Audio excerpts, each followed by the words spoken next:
Very good day, everyone. My name is Vivas, and you are watching Edumantra classes video. So today's our new chapter, which I'm going to start, is biology chapter, that is life process. और ये life process मैं सही कहूँ तो एक पूरा का पूरा ह्यूमन फिजियोलॉजी है, एक पूरा का पूरा एक बॉडी का बायोडाटा इस चैप्टर में आप पढ़ोगे कि कैसे एक इंसान जो है न्यूट्रिशन करता है, कैसे डाइजेशन करता है, कैसे रिस्पिरेशन करता है, कैसे एक्सक्रीशन करता है, कैसे न्यूट्रिशन के दौरान उनकी बॉडी में ब्रीथिंग जैसे मैकेनिज्म, रिस्पिरेशन जैसे मैकेनिज्म होते हैं। और सबसे पहले हम लोग जो पढ़ेंगे वो पढ़ेंगे किसी प्लांट के बारे में कि कोई प्लांट कैसे अपने भोजन को बनाता है, या प्लांट अगर अपने भोजन को बनाता है तो वो क्या कहलाता है, या फिर वो उसके भोजन को बनाने का क्या क्या मैकेनिज्म होता है और मैकेनिज्म का क्या प्रूफ है यानी सिग्निफिकेंस। तो ऐसी कई सारी चीजें हम लोग बेसिक करके पढ़ेंगे इस चैप्टर में। मुझे उम्मीद है कि मैं लाइव क्लास से कई गुना ज्यादा बेहतर आप लोगों के लिए ऑनलाइन क्लास में ये सुविधा उपलब्ध करवा पाऊँ, ताकि आप ज्यादा से ज्यादा बेहतर नॉलेज गेन कर पाए। और इसके लिए मैं बस यही कहूंगा कि एटलीस्ट 5 मिनट इस वीडियो को जरूर देखें ताकि आपको सारी चीजें समझ में आए। तो चलिए मैं शुरुआत करता हूँ लाइफ प्रोसेस की। लेकिन लाइफ प्रोसेस शुरू करने से पहले ये पता करने की कोशिश करते हैं कि लाइफ प्रोसेस जो बायोलॉजी का चैप्टर है, तो हम सबसे पहले ये जानेंगे कि ये जो बायोलॉजी है, मैंने बीच में डैश दिया है इसीलिए ताकि मैं इन दोनों को अलग करके इसके मतलब को समझाऊंगा कि ये बायोलॉजी हमारे हिसाब से व्हाट इज बायोलॉजी। तो देखिए बच्चों, ये ग्रेट वर्ड से लिया गया है बायोलॉजी, जिसमें बायो का मतलब क्या होता है बच्चों? बायो का मतलब होता है लाइफ, और लॉजी का क्या मतलब होता है? लॉजी का मतलब होता है स्टडी। तो एक सिंपल सी भाषा है कि अगर कोई ये पूछता है कि व्हाट इज बायोलॉजी, तो हम इसके एवज में ये आंसर दे सकते हैं कि दी, हम यहां कलेक्टिवली कह सकते हैं कि the study of life, the study of life is called biology. Simple है, बेसिक बात है। कोई भी अगर हमसे पूछेगा तो हम एक लाइन में कह सकते हैं कि जब हम लोग जीवन का पढ़ाई करते हैं, स्टडी करते हैं, यानी साइंस की वो शाखा जिसके अंतर्गत हम लोग लाइफ के बारे में स्टडी करते हैं। और लाइफ में क्या आ जाते हैं बच्चों? ऑफ कोर्स सारे लिविंग ऑर्गेनिज्म आ जाते हैं। तो इन्हीं की स्टडी को हम लोग बायोलॉजी बोलते हैं। अब सवाल अगर कोई पूछ देगा कि who is the father of biology, कौन थे फादर बायोलॉजी के, तो बच्चों इसमें कोई बड़ी बात नहीं है। आपने सुना ही होगा और आप सभी को पता होगा कि उनके पिताजी का नाम, यानी आई एम नॉट सेइंग उनके फादर, पिताजी, उनके फादर कहने वाले का नाम होगा बच्चों Aristotle. Aristotle. Now let me clear कि कई बच्चों का ये सवाल होगा कि सर इसे हम फादर क्यों कहते हैं, मदर क्यों नहीं कहते हैं? हम लोग हमेशा से साइंस में पढ़ रहे हैं कि the father of science is Galileo Galilei, या the father of chemistry, the father of biology, या the father of zoology, botany. हम लोग अलग अलग चीजों के बारे में पढ़ते हैं तो सब में हम लोग फादर पढ़ते हैं, है ना बच्चों? तो ये फादर क्या होता है बच्चों? फादर इज नॉट लाइक कि he just help him to born the biology, no, ऐसी कोई बात नहीं है। फादर कहने का मतलब है he was the first person ever who deal with the biology first. सबसे पहले वो ऐसे व्यक्ति थे जिन्होंने पूरी दुनिया में से वो सर्वप्रथम सबसे पहले उन्होंने बायोलॉजी के बारे में पढ़ा, बायोलॉजी के बारे में डील करा, बायोलॉजी के बारे में नॉलेज गेन किए और फिर पूरी दुनिया को दिखाया, एक आईना दिखाया बायोलॉजी का। और उन्हीं के इवोल्यूशन की वजह से जो है, उन्हीं के क्या बोलता है प्रयोग की वजह से जो है आज पूरी दुनिया में मेडिकल साइंस इतना डेवलप्ड हो गया। आज तुम देखो, आज अभी कोरोना का, कोविड का पैंडेमिक चल रहा है, कितना बुरा सिचुएशन है, लेकिन आज वही मेडिकल साइंस है जो आज लोगों को कई हद तक बचा रहा है। तो बच्चों इसके पीछे इसको हम लोग हिंदी में अरस्तु बोलते हैं, एरिस्टोटल को। तो he is the father of biology. आगे चल के बायोलॉजी जब 2 पार्ट में बटेगा बच्चों, एक पार्ट का नाम आपको पता होगा, एक पार्ट का नाम हो जाएगा जूलॉजी, एक पार्ट का नाम हो जाएगा बच्चों बॉटनी। और ये जूलॉजी के जो फादर होंगे बच्चों, ये भी कौन से होंगे? एरिस्टोटल होंगे। और बॉटनी के जो फादर होंगे वो होंगे थियोप्रास्टस। इन्होंने सबसे पहले एरिस्टोटल ने सबसे पहले जूलॉजी में इन्होंने एक क्या बोलता है हिस्टोरिका एनिमेलिया के नाम से एक किताब लिखा। ठीक उसी तरह थियोप्रास्टस ने जो है, जो बॉटनी के फादर है, इन्होंने सबसे पहले क्या बोलता है एक किताब लिखा जिसका नाम था हिस्टोरिका प्लांटेरिया। तो बच्चों आई एम नॉट सेइंग कि the father is like the signing of mother, no, the signing of mother, father, no, he was the first person who just discussed about such topics which no one ever known at that moment. उस समय में कोई इसे नहीं जानता था. Well, आगे हम लोग बात करते हैं बच्चों, ये लाइफ प्रोसेस क्या है. देखिए, सबसे पहले तो हमें उम्मीद है कि आपको बायोलॉजी क्लियर होगा. बायोलॉजी क्या कहते हैं? बायो का मतलब लाइफ, लॉजी का मतलब study, and the study of life is called biology. आगे चल के बायोलॉजी दो पार्ट में बटे, जूलॉजी एंड बॉटनी, एंड उसके फादर के बारे में मैंने डिस्कस कर दिया. उम्मीद है आपको ये समझ में आ गया होगा. अगर आपको स्क्रीनशॉट चाहिए होगा तो आप प्लीज वीडियो पॉज करके स्क्रीनशॉट ले लें, है ना. तो आगे हम लोग डील करते हैं थोड़ा सा. चलिए, अगर बच्चों ये सवाल हो कि लाइफ प्रोसेस होता क्या है, व्हाट इज लाइफ प्रोसेस, है ना. अच्छा, लाइफ प्रोसेस एक बार हम लोग डील कर देते हैं. शुद्ध हिंदी में अगर बोलेंगे तो जीवन जीने की प्रक्रिया, यानी वो तमाम प्रोसेस जो हम अपने शरीर के अंदर, या कोई भी जीव, चाहे वो पौधे हो या हम हो या जानवर हो, तो वो जो भी बायोलॉजिकल प्रोसेस वो अपने शरीर के अंदर करते हैं, बॉडी के अंदर करते हैं, अपने जीवन को आगे बढ़ाने के लिए, लाइफ को रन करने के लिए, तो ऐसे केस में इसी प्रोसेस को, इसी प्रक्रिया को हम लोग लाइफ प्रोसेस बोलते हैं. और ऐसे बच्चों आप लोगों ने कभी सुना होगा एक प्रोसेस होता है जिसको हम लोग कहते हैं मेटाबॉलिज्म. मेटाबॉलिज्म, और ये मेटाबॉलिज्म भी यही होता है, लाइफ प्रोसेस जैसा ही होता है, लेकिन मेटाबॉलिज्म को हम लोग ऐसे डिफाइन कर सकते हैं कि the biological process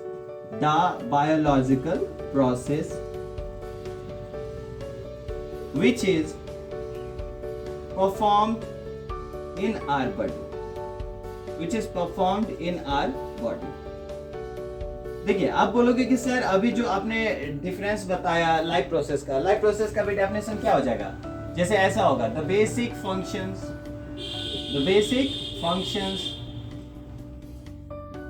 performed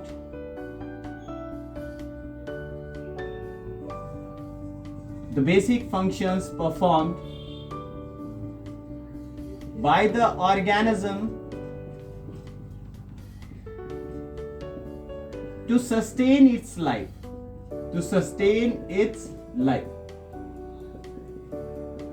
is called life process. अब देखिए, मन में आपके क्या आएगा?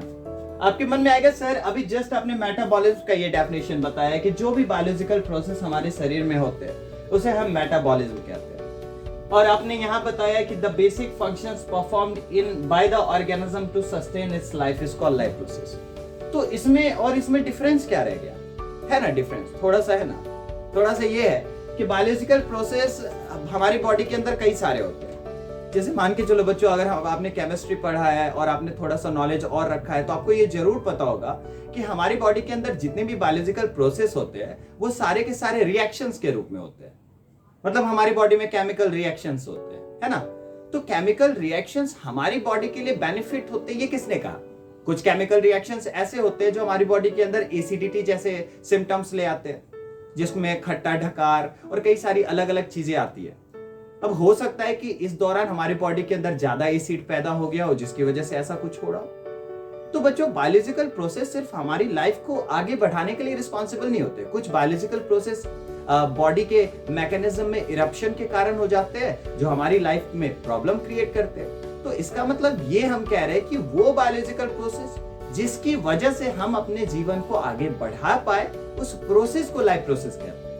और हमारी बॉडी के अंदर नॉर्मल सिर्फ होने वाला बायोलॉजिकल प्रोसेस मेटाबॉलिज्म कहलाता है. इसी पे आगे कभी कोई बोलता है कि आप लोगों ने कभी कहा भी होगा कि the metabolic functions occur in our body. तो अगर इसी में कोई पूछ देगा कि मेटाबॉलिक एक्टिविटी क्या होता है, तो बच्चों यही सिंपल सा बात है. यही मेटाबॉलिज्म में जब एक ऐसे बोल देगा कि द एक्टिविटी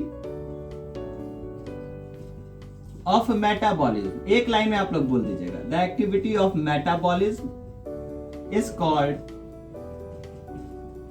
मेटाबॉलिक एक्टिविटी. है ना जी, सिंपल सी भाषा है. ये मेटाबॉलिज्म की उस एक्टिविटी को हम लोग क्या कहते हैं? मेटाबॉलिक एक्टिविटी कहते हैं. उम्मीद आपको समझ में आ रही होगी. ठीक है, हम लोग सेकेंड टर्म देखते हैं.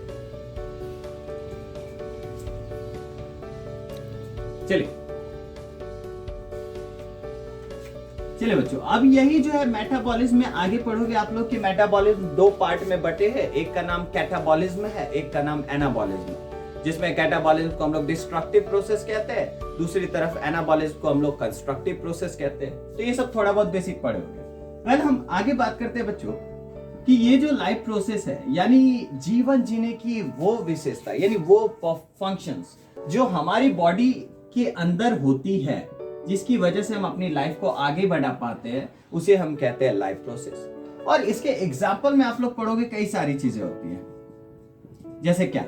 जैसे बच्चों सबसे पहले हो गया न्यूट्रिशन, है ना, रिस्पिरेशन, है ना, क्या बोलते हैं, एक्सक्रेशन, है ना, रिस्पिरेशन तो हो गया, excretion, digestion, control and coordination, और भी कई सारी चीजें हो गई बच्चों, जैसे आपको रिप्रोडक्शन, है ना, एटसेट्रा, कई सारी चीजें हो गई।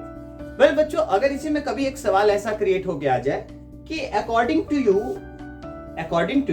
as you see the example of life process, so might be the question arises, what do you think according to you कि which one of the process is more and more important than any other of the process else? आपके हिसाब से अगर ऐसा सवाल पूछा जाए कि तमाम इन जो प्रोसेसेस हमने लिखाए हैं बायोलॉजिकल प्रोसेस, तो इन प्रोसेस में सबसे इंपॉर्टेंट प्रोसेस कौन होगा?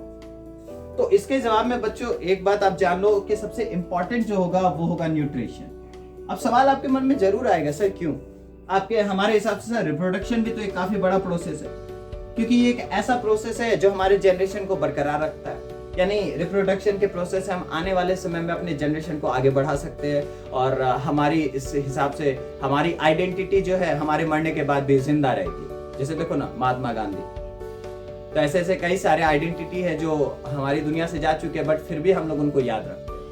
तो इसी एवज में रिप्रोडक्शन लोग बोलेगा सबसे बेहतर प्रोसेस है, लेकिन मेरे भाई रिप्रोडक्शन सबसे बेहतर प्रोसेस तब ना होगा जब आप जिंदा रहोगे, और जिंदा रहने के लिए आप सबसे पहले क्या करोगे? खाओगे। तो जाहिर सी बात है, तो फिर लोग बोलेंगे सर मान लेते हैं एक्सक्रीशन एक पल के लिए तब होगा जब हम लोग खाएंगे, ठीक है। कंट्रोल एंड कोऑर्डिनेशन तब होगा जब हमारी बॉडी में एनर्जी बनेगा, ठीक है। रिस्पिरेशन तब ना होगा जब डाइजेशन होगा, और डाइजेशन तब ना होगा जब हम बॉडी के अंदर फूड लेंगे। तो न्यूट्रिशन पढ़ो ना। न्यूट्रिशन के बारे में अगर हम डिफाइन करना चाहे तो किस तरीके से डिफाइन कर सकते हैं? देखिए, तो यही न्यूट्रिशन में हम लोग डिफाइन करना चाहे तो कैसे कर सकते हैं? The process of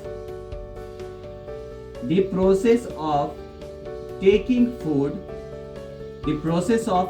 food and utilising it to get energy. यानी एक ऐसी प्रक्रिया जिसमें हम अपने शरीर के अंदर भोजन लेते हैं और उसको यूटिलाइज का दूसरा मतलब हो सकता है बच्चों कन्वर्ट करना, यानी बदलना, कन्वर्जन। तो एक ऐसा प्रोसेस जिसमें हम अपने बॉडी के अंदर भोजन को लेते हैं, उसको कन्वर्ट करते हैं एनर्जी प्राप्त करने के लिए, और इसी प्रोसेस को it is known as nutrition, और इसी प्रोसेस को हम लोग क्या कहते हैं? न्यूट्रिशन कहते हैं, न्यूट्रिशन। तो अब बताओ बच्चों, मेरा सवाल यही है कि आप देखो न्यूट्रिशन के अंतर्गत आपने भोजन भी लिया, और भोजन लेने के बाद आपने उसको एनर्जी में बदला। तो बच्चों एनर्जी में तब ना बदलेगा जब डाइजेशन और रिस्पिरेशन होगा, क्योंकि डाइजेशन हमारे पेट में होगा, बड़े बड़े फूड ग्लोब्यूल्स छोटे छोटे फूड ग्लोब्यूल्स में बटेंगे, और इतने छोटे फूड ग्लोब्यूल्स में बट जाएंगे कि अब हमारे बॉडी के अंदर का जो ब्लड है वो ब्लड उस फूड पार्टिकल्स को लेके बॉडी के हर एक सेल में भेज देगा। काहे के लिए? रिस्पिरेशन के लिए, कि हाँ भाई अब रिस्पिरेशन का प्रोसेस करो और एनर्जी का फॉर्मेशन करो। तो वही एनर्जी के फॉर्मेशन के लिए बच्चों क्या होगा? न्यूट्रिशन की आवश्यकता होगी। और न्यूट्रिशन में देखो ना, कलेक्टिवली डाइजेशन, रेस्पिरेशन सब आ गया। तो इसी वजह से बच्चों ऐसे सवाल में सबसे पहला आंसर होगा कि nutrition is the most important process than any other process else. किसी अदर प्रोसेस के अलावा न्यूट्रिशन सबसे इंपॉर्टेंट होगा। अब सवाल उठता है कि न्यूट्रिशन के दौरान क्या निकलता है सर? तो चलिए हम लोग इसको थोड़ा सा और आगे करते हैं। मैं बार बार कह रहा हूं, अगर किसी को इसके नोट्स चाहिए होंगे तो नोट्स बस यही वीडियो में, आप वीडियो को पॉज कीजिए और इसका स्क्रीनशॉट ले लीजिए, ठीक है। तो देखिए मैं थोड़ा मिटा रहा हूं।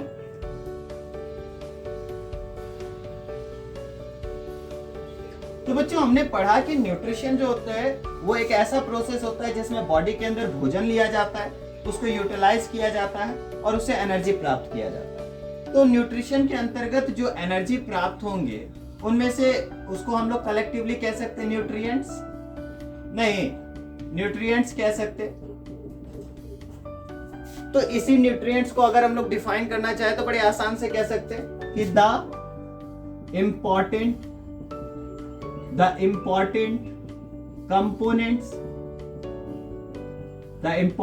components which is produced during nutrition is called nutrients।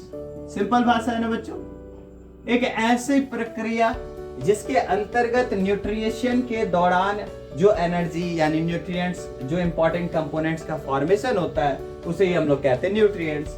Likewise example में दे दोगे vitamin, minerals,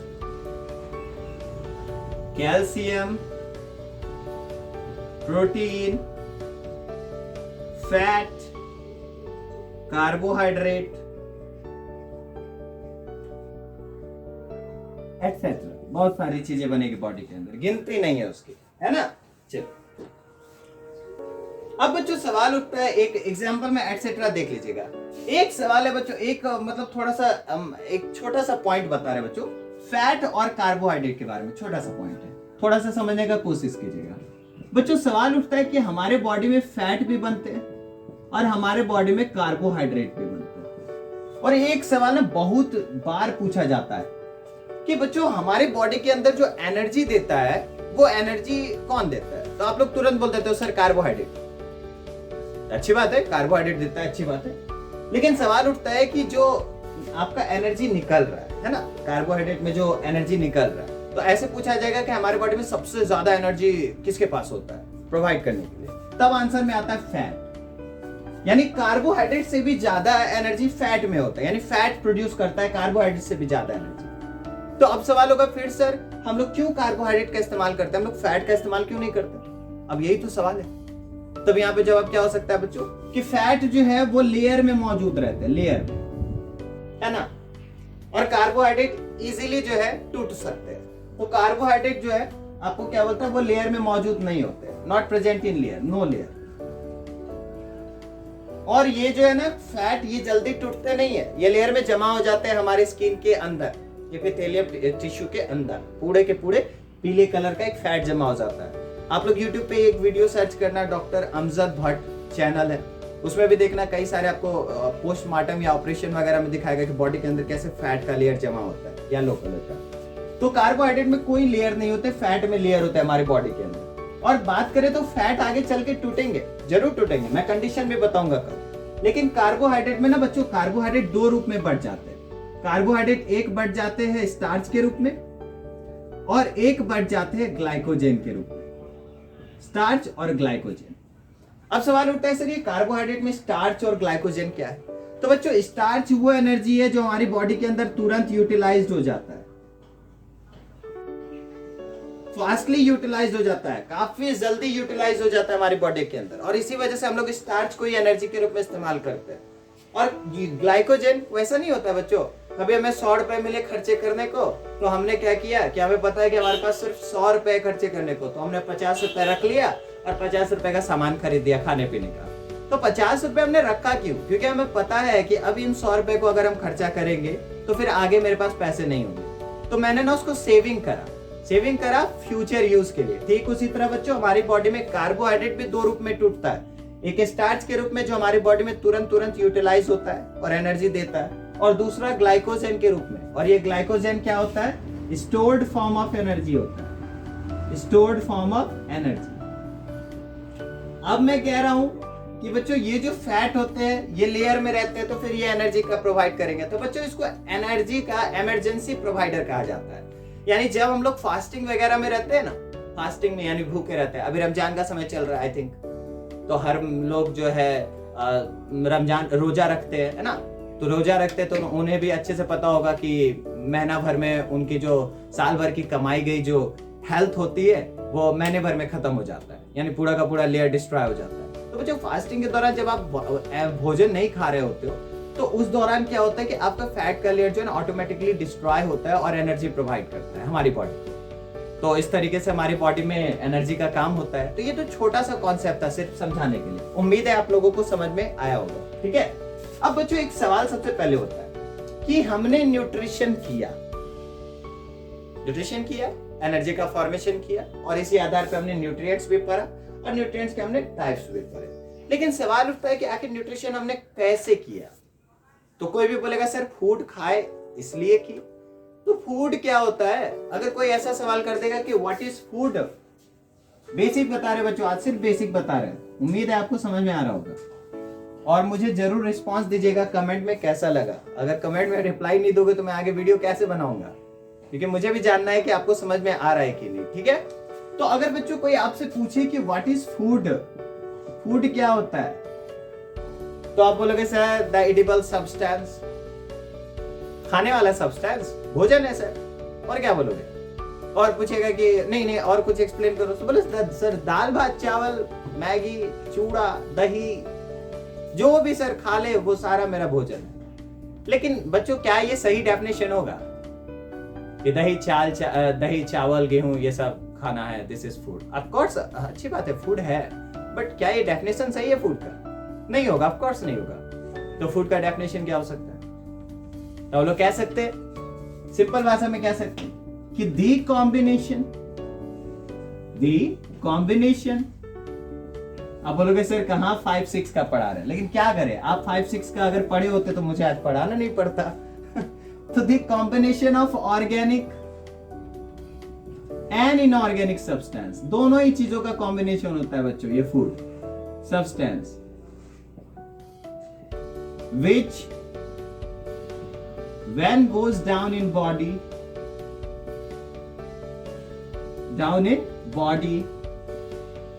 provides energy called food। यानी एक ऐसा कॉम्बिनेशन ऑर्गेनिक और इनऑर्गेनिक सब्सटेंस का बच्चों जो हमारी बॉडी में जाते के साथ क्या प्रोवाइड करता है? एनर्जी। और इसी सब्सटेंस को हम लोग क्या कहते हैं? फूड। और आगे चल के ना आपने पढ़ा होगा इसी फूड को 3 टाइप्स में बांटा भी गया होगा। बॉडी बिल्डिंग फूड, नहीं, दूसरा क्या चीज में बटा होगा बच्चों? एनर्जी गिविंग फूड, यानी ऐसा भोजन जो हमें हमारी बॉडी में एनर्जी देता हो। या फिर हम लोग जो है तीसरा पढ़ेंगे प्रोटेक्टिव फूड, यानी ऐसा फूड जो हमारी बॉडी में प्रोटेक्शन प्रोवाइड करते हैं। और हम लोग ना नेक्स्ट डे जब वीडियो, आज का क्लास यहीं पे समाप्त करेंगे, कम ही पढ़ाएंगे आज, ताकि आप लोग कम वीडियो को ज्यादा अच्छे से देख के बताओ, कम लेंथ वाली वीडियो। बड़ा ज्यादा लेंथी बनाएंगे तो आप लोग को बोरियत फील होगी, है ना।